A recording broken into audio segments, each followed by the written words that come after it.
سلام عرض میکنم خدمت دوستان عزیزم. با یه پادکست دیگه از سری پادکست های سایت انزو حکمت در خدمت شما هستیم و امروز هم مجدد زحمت دادیم به آرمین زرابی عزیزم، متخصص در سازهای کوبه‌ای و ریتم شناسی، و امروز قراره در رابطه با یکی از سوالات بسیار بسیار خوب و یکی از موضوعات بسیار خوب صحبت کنیم به نام اهمیت ریتم در موسیقی. آرمین جان سلام عزیزم. سلام انزو جان، وقتت بخیر. امیدوارم که سلامت و شاد و تندرست باشی. خیلی خوشحالم که صداتو میشنوم و خوشحالم که جلسه دیگه‌ای در خدمت دوستان عزیز و مشتاقان هنر هستم. قربونت برم، مرسی که وقت گذاشتی، با این حالی که میدونم خیلی درگیری داری، تمرین ها هست، کلاس ها هست، آموزشگاه اینور اونور، و مرسی که وقت گذاشتی. خواهش میکنم، باعث افتخاره. قربونت برم. خب به نظرم شما شروع کن و در رابطه با اهمیت ریتم در موسیقی برامون یه صحبتی کن. چرا مهمه؟ چرا بذار یه جور دیگه بپرسم، شاید ممکنه یه نفر به خودش بگه خب من میخوام برم خواننده بشم یا میخوام برم مثلا نوازنده گیتار بشم. چرا ریتم اهمیت پیدا میکنه؟ درسته. خب من در محضر شما اول که جسارت میکنم بخوام اظهار نظر کنم، چون تو خودت استاد و نوازنده بسیار عالی در زمینه سازهای پرکاشن یا کوبه‌ای هستی. قربونت برم. ولی خب طبق دستور شما دیگه من شروع میکنم و بعدم از تجربیات و علم و دانش شما استفاده کنیم. فدات بشم من. خب انزو جان، به طور کلی اگه بخوایم راجع به ریتم صحبت کنیم، خب ریتم توی خیلی چیزا مهمه، یعنی نه صرفاً موسیقی. ما حتی توی راه رفتن هم باید یک ریتمی رو رعایت کنیم، یعنی حتی خیلی‌ها شاید به این توجه نکرده باشن، ولی اگر که یه مقداری از این به بعد بیشتر تمرکز کنن روی فعالیت‌های خودشون، می‌بینن ناخودآگاه در زندگی روزمره دارن از یه سری در حقیقت پارامترهای ریتمیک یا حرکات ریتمیک تبعیت میکنن، مثل راه رفتن، مثل دویدن، مثل دوچرخه سواری، مثل حتی آهنگ صحبت کردن، که حالا دوستانی که در زمینه فن بیان و گویندگی فعالیت میکنن حتی به موضوعاتی تحت عنوان در حقیقت ریتم صحبت کردن هم توجه میکنن و آموزش میدن.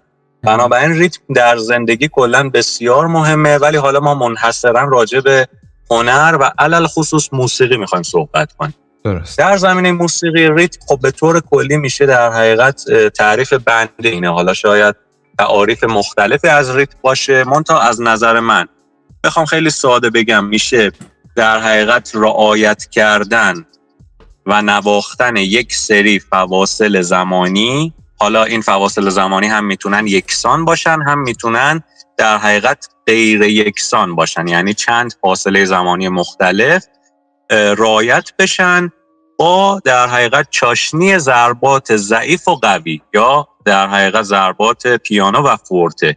این یه تعریف کلی از ریتم.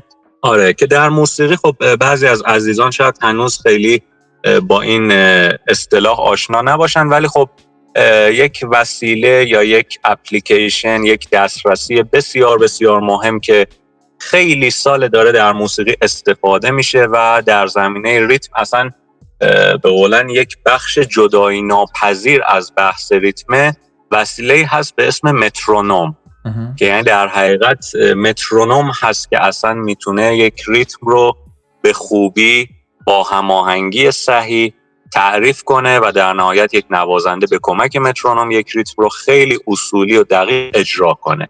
چه بسا که دیگه شما به هر حال سالهاست در زمینه ضبط ترک های استودیویی، تنظیم، ارنج و آهنگسازی فعالیت داری، قطعاً این رو میدونید که دیگه آقای حکمتخواه یا انزو جان عزیز من که در زمینه استودیو دارن فعالیت میکنن، اصلا عمده کارشون با مترونومه. 100%. یعنی شاید بگم تقریبا دیگه، حالا نمیشه گفت 90% به بالا، تقریبا 100% مواقع اون ترک یا اون موزیکی که میخواد ضبط بشه، اگر مخصوصاً یک سازی داشته باشه که بخواد ریتم رو اجرا کنه یا اصطلاحاً آکومپانیمنت کنه، باید حتما توی استودیو مترونوم روشن بشه و نوازنده از مترونوم پیروی کنه، وگرنه در غیر این صورت اصلا کار نه قابل ادیت هست، نه درست میشه میکس و مسترش کرد، 100%. نه کوانتایزی، یعنی خیلی مشکلاتی بعدش ایجاد میشه. که دیگه حالا شما در زمینه استاد هستی انزو جان و قربونت برم، حرفت کاملا درسته. خب چرا ریتم در موسیقی اهمیت داره؟ خب ببین انزو جان، در حقیقت ما زمانی که بخوایم حالا فرض رو بر این بگیریم که یک آهنگ رو میخوایم مثال بزنیم، خب آهنگا به طور کلی، حالا اگر در زمینه بخوایم موسیقی پاپ که حالا یه خورده فضای مردمی تر و پاپیولر تری داره بخوایم صحبت کنیم، خب موسیقی پاپ یا با کلام هست یا بی کلام هست. خب موسیقی که حالا با کلام هست در حقیقت اون بخشیه که خواننده هم به کار اضافه میشه و یک جذابیتی به موزیک اضافه میکنه. بعضی موزیک ها هم به صورت بی کلام هستن یا اینسترومنتال هستن که فقط از یه سری سازها تشکیل شدن. حالا اهمیت ریتم در موسیقی اینه که در حقیقت تمام اون حسی که به یک مخاطب، به یک شنونده، یک بیننده، حالا این که میگیم بیننده، بعضی اوقات اون شنونده میتونه در کنسرت هم ببینه هم بشنوه و خیلی بهتر لمس کنه یه چیزی رو. ببین اهمیت ریتم اینه که تمام احساس اون شنونده و اون مخاطب شاید بدون اینکه خودش در جریان باشه داره از ریتم گرفته میشه. یعنی اول ریتم هست که یه حسی رو منتقل میکنه. درسته. بعد میتونه خب در حقیقت روی اون ریتم یه سری ملودی ها سوار بشن. حالا اون دوستانی که به هر حال بیشتر با موسیقی آشنا دارن میتونه در حقیقت در قالب های هارمونیک و کنتربوان و حالا اون مباحث حرفه‌ای تر آهنگسازی هم اضافه بشه. منتها اون چیدمان اصلی، یعنی من خودم به شخصه هر زمان که حالا خواستم کاری رو نوازندگی کنم، تنظیم کنم، و قطعا برای شما هم همینجور بوده، میدونم تایید میکنی، اول ما میایم قسمت ریتم سکشن یک آهنگ رو مشخص میکنیم. درست. که که معمولا خب تشکیل شده از ساز درامز که خب مادر سازهای کوبه‌ای، ساز گیتار بیس و ساز یا سازهای پرکاشن که حالا میتونه در حقیقت شامل کنگا، جیمبه، سازهای مختلفی بشه. بعد تازه میایم سراغ بقیه موارد که دیگه حالا مثلا گیتار اضافه میشه، آکومپانی ریتم رو اجرا میکنه، ساز ویولون و دیگه حالا در حقیقت بسته به نوع کار. حالا اهمیت ریتم هم در موسیقی بخوام دقیق تر اشاره کنم، من برای دوستان همیشه مثال میزنم، میگم دقیقاً مثل ضربان قلبه. یعنی اهمیت قلب در بدن یک انسان چیه؟ دقیقاً همون اندازه اهمیت داره در موسیقی. یعنی انگار ریتم در موسیقی حکم قلب بدن انسان رو داره. اون ضربان، اون نبض، اون تپش، چه مثال در حقیقت نبض یک گروه و نبض یک آهنگ با ریتمه که حالا دوستانی که حالا با ساز درامز آشنایی دارن قطعا میدونن. من برای دوستانی که آشنایی ندارن میگم، خب درامز میشه گفت کامل ترین ساز کوبه‌ای هست که توانایی اجرای همه ریتم ها به صورت بین المللی رو داره و لقبی هم که به درامز میدن قلب ارکستر هست. و در حقیقت خب یه نوازنده درامز باید بسیار تبحر داشته باشه در اجرای ریتم و حتی خیلی اوقات طراحی ریتم، و به تبع نوازنده پرکاشن هم همینطور، نوازنده گیتار بیس. قطعاً حفظ ریتم که حالا در حقیقت همون اصطلاح تایمینگ هست در اجرا دیگه. یک نوازنده انقدر باید حرفه‌ای بشه که بتونه تایمینگ اجرا یا زمان بندی خوبی یا به قول شما نگهداری ریتم رو خیلی خوب پیش ببره. به هر صورت ریتم به نظر من، حالا من همیشه میگم یکی از ارکان مهم موسیقی هست، ولی حالا بدون هیچ گونه تعصبی اینو میگم، نه که چون سازم درامز یا سازهای پرکاشنه، بدون تعصب اینو میگم، ریتم مهمترین رکن موسیقی هست از نظر من. حالا اینجا یه پرانتزم بگم، این که دقیقاً یکی از دلایلی که یه سری از آهنگ ها همیشه متفاوت هستن حساشون به خاطر همین ریتم های متفاوتی هست که توشون استفاده میشه. یعنی حالا متاسفانه یا خوشبختانه این روزا میبینیم که توی موسیقی پاپ ایران خیلی کارا شبیه به هم شدن و یکی از دلایل متداولی که این اتفاق میفته به خاطر ریتم سکشنی هست که توی کارا استفاده میشه. حالا بگذاریم توی مرحله بعد اون هارمونی که توشون هست، در واقع آکوردایی که استفاده میشن، فاصله زمانی که استفاده میشن، اونا هم اهمیت داره. ولی یکی از اتفاقاتی که این روزا میفته فقط به خاطر اینه که خیلی ریتم های تکراری، یعنی تو نگاه میکنی میبینی که کارا همه شبیه به همه تقریبا. بله دقیقاً همینطوره، چون متاسفانه موسیقی حالا یه مقداری دیگه، یه مقدار که چه عرض کنم، یه بخش خیلی خیلی زیادی رو داره به صورت تقلیدی پیش میره یا پیرو صحبت خودت به این شکل شده که مثلا میبینن یه آهنگی میگیره به اصطلاح خودمون یا معروف میشه، یه شخص دیگه میگه خب منم بیام یه چیز شبیه این بسازم، در صورتی که خب موسیقی تمام اون زنده بودن موسیقی به خلاقیتش هست. ما نمیگیم الگو برداری کار خوبی نیست، ولی کپی برداری خب اشتباهه.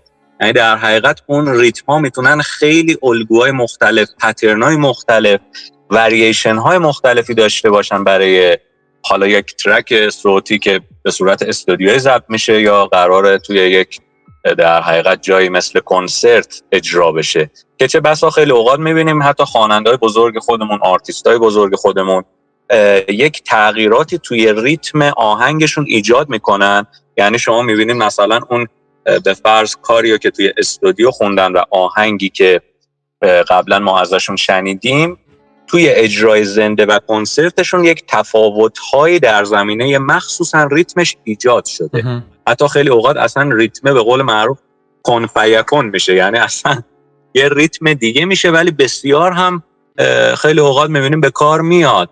چرا که در حقیقت وقتی توی فضای کنسرت میخواد اجرا بشه، خب مخاطبی که اومده اونجا نیاز به شور و هیجان و انرژی بیشتری داره و خب این ریتمه که اون انرژی رو تزریق میکنه هم به اعضای گروه، هم به خواننده، هم به در حقیقت تماشاچی‌ها و مخاطبین. حالا آرمین جان یه سوال مهمی که اینجا پیش میاد، ممکنه خب قطعاً من و تو خیلی با این برخورد کردیم، خواننده‌های تو گروه میگن که اوکی من خواننده هستم و وظیفم خوندنه و وظیفه ارکستر هست که بتونه ریتم رو نگه داره و من بخونم. آیا به نظر این حرف درسته یا نه؟ انزو جان نظر من اینه که خب دقیقاً همونجور که گفتی خیلی باهاش برخورد کردیم و خب متاسفانه خیلی اوقات هم خاطرات خوشی ازش نداشتیم دیگه. یعنی چه بسا زمانهایی مثلا با خوانندگانی کار کردیم که سالها تجربه دارن، بسیار هم خوب میخونن، یعنی از لحاظ کوک، از لحاظ تکنیک های آوازی و خوانندگی همه چیز عالی، پختگی صدا عالی، یعنی خیلی پارامترهای خوبی، ولی اون میبینیم تو زمینه ریتم میلنگن. بحث ما اینه که اصلا این حرف درست نیست، لااقل از نظر من درست نیست. چرا که هر کسی که به طریقی، حالا بازم میگم چون ما راجع به موسیقی صحبت میکنیم، منم راجع به موسیقی نظر میدم، وگرنه در کل توی خیلی از چیزا باید این قضیه رعایت بشه. مثل اصلا خدمتت عرض کنم یه چیز خیلی خیلی بارز، حالا یه پرانتز باز میکنم، رانندگی شما مثلا توی در حقیقت یک جاده که داری رانندگی میکنی، خب باید با یک سرعت مشخص رانندگی کنی یا در حقیقت بیای توی یک بازه مشخص سرعتی رانندگی کنی. اگه کم و زیاد بشه هم کنترل ماشین سخت میشه، هم اصلا جدا از اینا جریمه میشی، هزار جور اتفاق میفته، حوادث پیش میاد. پس بنابراین میشه گفت هر چیزی که حرکت داره، اینجوری بهتره بگم، یه خورده فیزیکی هم داره میشه ولی خب اشکال نداره، هر چیزی که حرکت داره یا داینامیک داره باید از یک ریتمی تبعیت کنه. حالا شاید لزوما همیشه ریتم ثابت نباشه، یعنی شاید دوستانی که میشنون مثلا به فرض بگم خب این که یه جایش داره صدای تغییر میکنه. خب من برمیگردم به تعریف اولیه‌ام که گفتم فواصل زمانی موسیقی متفاوتن دیگه. یعنی ما مثلا از فواصل زمانی مختلفی، حالا من از دستم کمک میگیرم با اجازه شما، بعضی از آهنگا مثلا به این شکل هستن، مثلا ریتمشون اینه، این دید یا مترونومشون به این شکله. خب حالا چیزی که مثلا سازی که روی این آهنگ میزنه نیاز نیست که دقیقاً بزنه داد داد داد داد داد داد، میتونه یک ملودی زیبا اجرا بشه ولی در قالب همین سرعت. یعنی مثلا بشه چی؟ 1 2 3 4 لا لا لا لا لا لا لا لا لا لا، یه همچین چیزی مثلا. به فرض حالا ما اینو مثال زدیم و حتی خواننده هم که میخونه روی همین ریتمه، که حالا رسیدیم به سوال شما. خواننده ها به نظر من خیلی خیلی خیلی بیشتر از هر کسی به معلومات ریتمیک و دانش ریتمیک احتیاج دارن و این قضیه رو اگر که بتونن حالا آموزش ببینن، تمرین کنن و به شناخت کافی برسن، اصلا خودشون خیلی حس بهتری توی موسیقی پیدا میکنن و اصطلاحاً میتونن با ریتم بازی کنن توی خوندن، نه که همیشه با استرس. شما قطعاً اینو خودت انزو جان هم فکر کنم از نزدیک دیدی، هم بالاخره از این ور اون ور هم شنیدی که خواننده‌ها زمانی که میخونن حتی متاسفانه دیده شده روی استیج پازرب میگیرن، یعنی پاشو همینجوری میزنه روی استیج یا مثلا با دستش میزنه آروم کنار پاش. آره. خب این اصلا کار اشتباهیه. شما وظیفت خوندنه، نه که بیای مثلا پازرب بگیری یا با دست بزنی رو پا. حالا یه جایی به عنوان اکت اشکال نداره، یه چند ثانیه حالت اکتش متفاوته.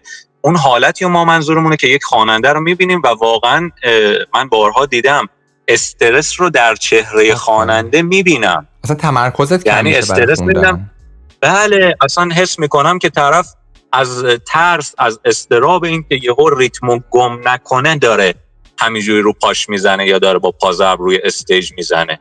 خب این خیلی چیز بدیه. اگر شناخت کافی از ریتم داشته باشن، خب زمانی که شما ساز پشت سرت هست، علل خصوص ساز کوبه‌ای هست، دیگه داره همه کار برات انجام میده، کافیه به اون گوش کنی و شناخت درست از اون ریتم داشته باشی، دیگه میخونی و با اطمینان میری جلو و بیشتر تمرکزتو میاری توی خوندنت، نه اینکه کجا باید بخونم کجا نباید بخونم و حالا اگه ریتم عوض شد من چی کار کنم، چی جوری بشمارم. چون به هر حال من برای دوستان بگم، پرحرفی نکنم، همیشه ریتم ها قرار نیست به صورت ساده نواخته بشن.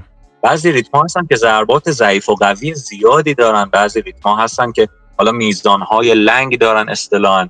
اینا رو اگر خب خواننده های ما و خب بقیه نوازنده های ما، مخصوصا نوازنده های غیر از سازهای کوبه‌ای منظورم بیشتر، اگر که به شناخت برسن، خب خیلی خودشون راحت ترن و از اجرای خودشون لذت بیشتری میبرن. این نظر منه. همینطوره. حالا من میخوام یه مرحله برم جلوتر با اجازت و حتی دوستانی که علاقه‌مند به آهنگسازی هستن این صحبت بکنم که شاید خیلی وقتا این سوال پیش بیاد که ما میخوایم آهنگسازی کنیم، آیا لازمه که تخصصی ریتم رو بدونیم؟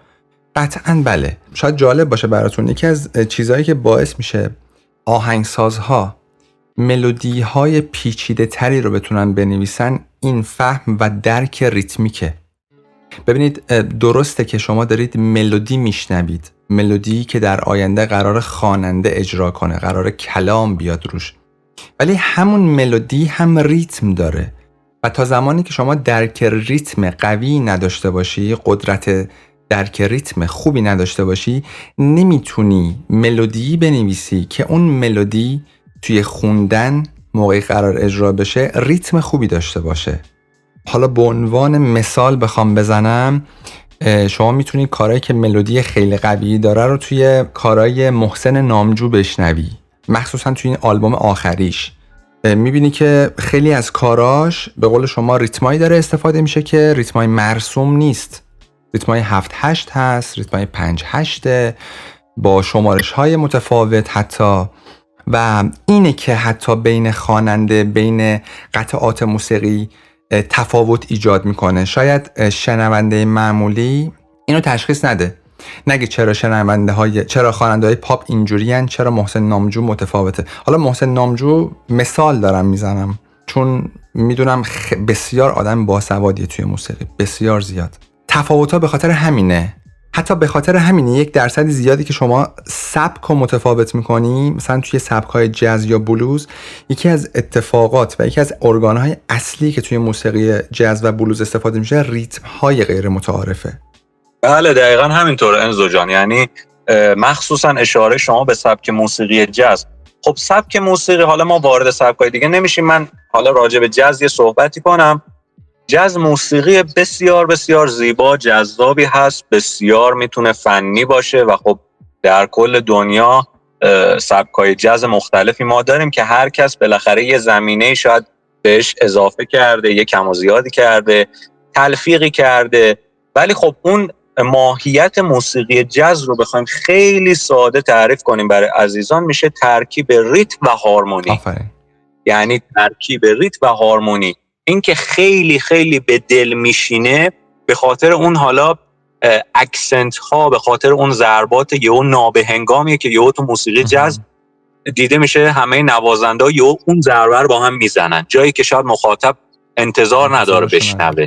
ولی خب انقدر رو هم کار کردن، انقدر روی ریتم سوار هستن که به گوش ما بسیار زیبا و جذاب. به خاطر همون در واقع شعور ریتمیکی هست که توی این ژانر استفاده میشه. یعنی به نظرم فکر میکنم یکی از دلایلی که همه کس وارد این ژانر میشن چون مثل موسیقی پاپ نیست که هر کسی با حداقل دانشی که داره میتونه وارد موسیقی بشه و از اون استفاده ببره.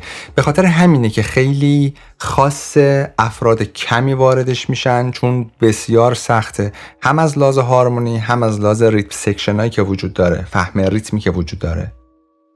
دقیقاً همینطوره. چون انزو جان ما میبینیم که الان سالهاست متاسفانه موسیقی پاپ ما در داخل علل خصوص، حالا بعضی وقتا کارهای خوب لس آنجلسی هنوز میشنویم، اونم حالا به هر حال خواننده ها قدیمی ترن، تجربه بیشتری دارن، با آهنگسازا یا تنظیم کننده های با تجربه تری کار میکنن، ولی در داخل متاسفانه خیلی سال، اینم نمیگم کلنا ولی اکثرا ما یه سری ریتمایی داریم میشنویم که فقط به قول شما داره تکرار میشه و کلا شاید ما در کل واقعا بخوایم ببینیم تو ایران چه جوره شرایط، مثلا 3 تا 4 تا ریتم کلی و بیشتر استفاده نمی‌کنن توی تنظیم.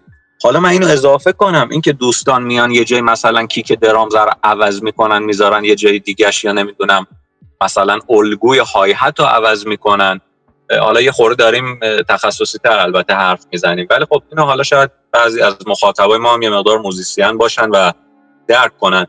این که اینا تغییر کنه که لزوما ریتم عوض نمیشه. بحث ریتم اینه که در حقیقت یه زمانهای اصلا میزان نما عوض میشه، کسر میزان عوض میشه.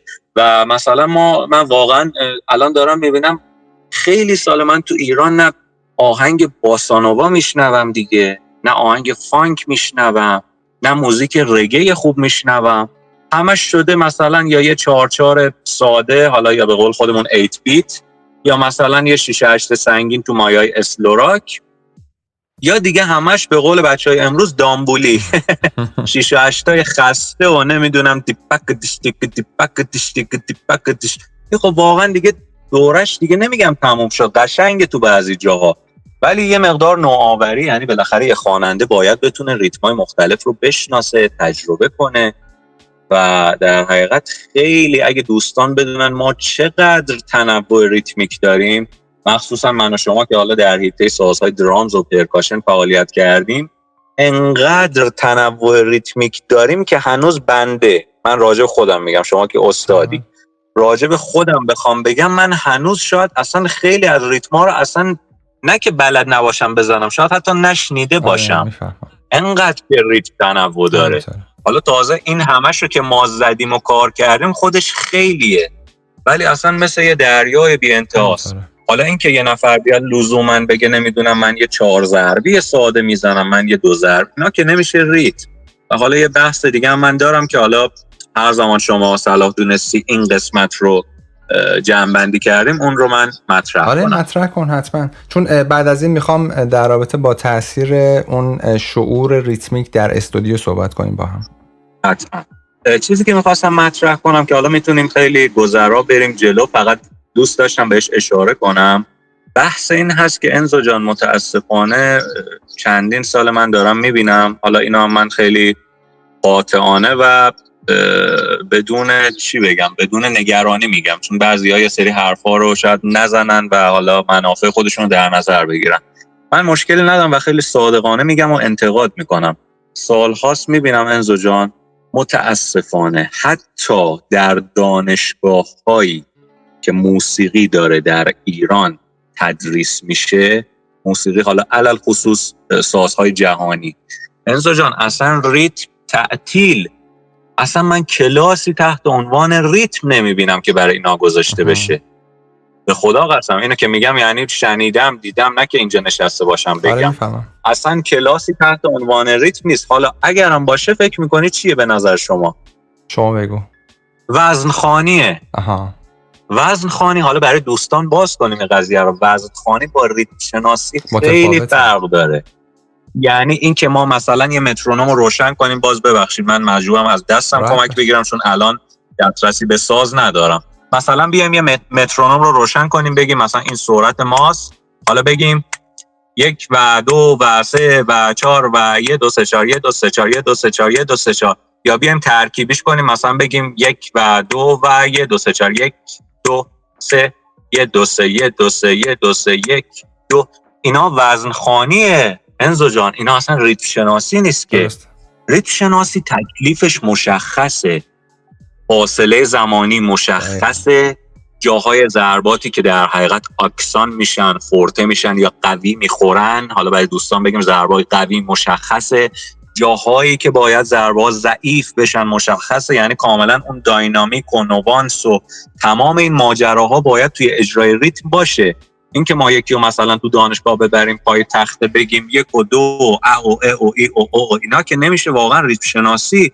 خب حالا از کلاس اومد بیرون بهش بگی مثلا شما تعریفت به فرض از ریتم چیکن چیه، خب چی میخواد بگه؟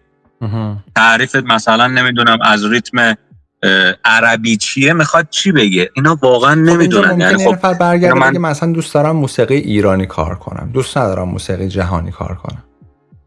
اشکال نداره، در هم موسیقی ایرانی هم ما ریتم داریم، یعنی در حقیقت خیلی الگوهای ریتمیک تشابه دارن. مثلا اومدن اسمشو عوض کردن، یه جایی اسما تغییر کرده ولی تشابه رو کامل دارن. یعنی مثلا خب تو موسیقی ایرانی هم ریتمایی میزنن که خب الان قطعا خیلی‌ها که دارن این پادکست رو گوش میدن شنیدن اسم این ریتم. ریتم معروف ما چیه تو ایران؟ 6 و 8. خیلی دیگه 6 و 8 دیگه همه شنیدن و بیشترم به 6 و 8 شاد، یعنی به این شنیدن. خب اینو ما تشابهاتی توی این داریم تو موسیقی ایرانی. حالا شاید تو موسیقی ایرانی یه جای فضای این ریتمه یه خورده قری‌تر باشه، یعنی مثلا بشه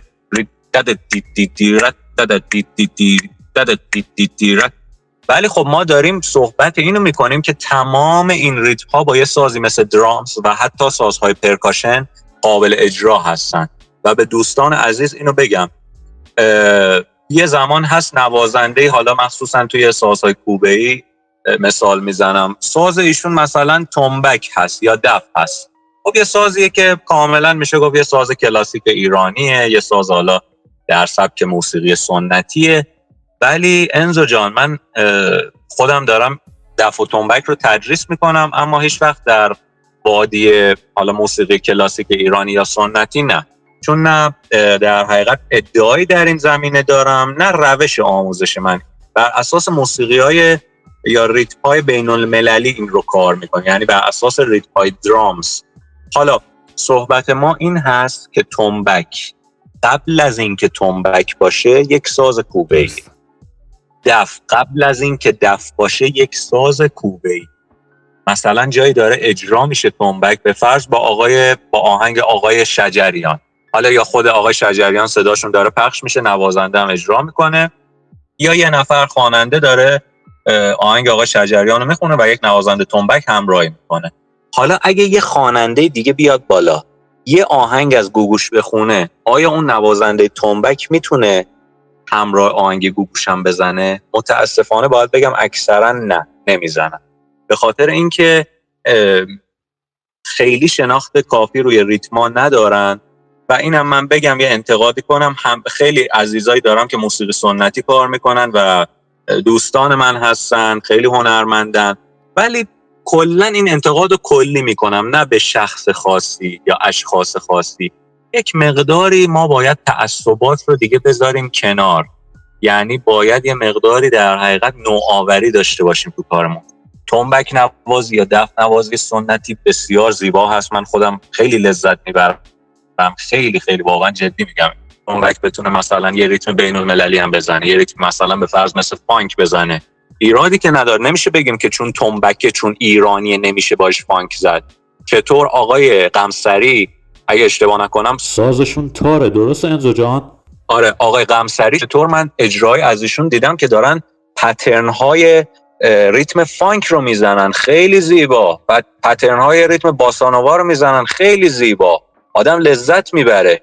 خب چرا مثلا با تنبک و دفش زده نشه که اصلا ساز کوبه ایشه؟ بنابراین یا مثلا آقای شجریان چرا راه دور بریم؟ من به دوستان توصیه میکنم آلبوم پایان بخش اول.